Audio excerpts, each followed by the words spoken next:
பாதத்துல தொட்டு கும்பிட்டு தலையை 3 தடவை முட்டி கும்பிட்டாவே அதுக்கு எந்த எப்பேற்பட்ட இதாக இருந்தாலும் உடனே வெளியே போறதுக்கு நல்லா இருக்கும்.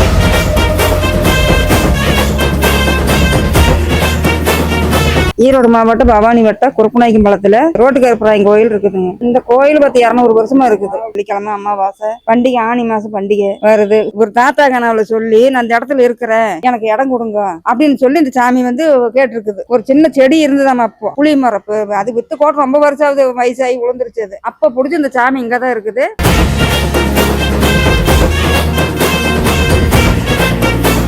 சங்கிலி கருப்பு இருக்குதுங்க. ஒரு கடன் தொந்தரவு தாங்க முடியாத பிரச்சனை, சண்டை சல்லு, தண்ணி போடுறவங்க அத்தனை பேத்துக்கு அவங்க பூட்டு போட்டு ஒரு பரிகாரம் பண்ணுனா அது நல்லா இருக்குது. தக்கபாத்துல இருக்கிற வகாமணி, பெரிய வகாமணி, அந்த காலத்துல இருந்து அவருக்கு பயங்கரமான ஒரு சக்தி உள்ள வகாமணி. அவருக்கு இப்ப இந்த பரிகாரம் செஞ்சுட்டு போவாங்க, அது நடத்தி கொடுக்கும்.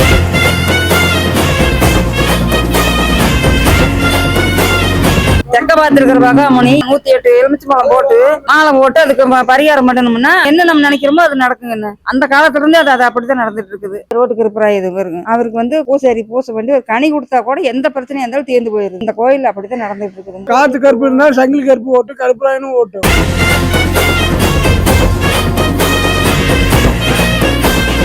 அதே மாதிரி பத்திரகாளி குண்டை, அதுக்கு முதல்ல குண்டம் இல்லை. அவர் கனவுலயே பத்திரகாளி சொல்லி நான் பாரூர்ல இருந்து வந்திருக்கிறேன், எனக்கு குண்டம் போடு இனிமேல் அப்படின்னு சொல்லி அதுக்கு தனியா ஒரு சிலை செஞ்சு குண்டம் அத்தனை வருஷமா குண்டை இறங்கிட்டு இருக்கிறாங்க. பத்திரகாளியோட சிலை 45 அடி உயரம். எல்லா தெய்வமே சக்தியோட தான் இருக்குதுப்பா.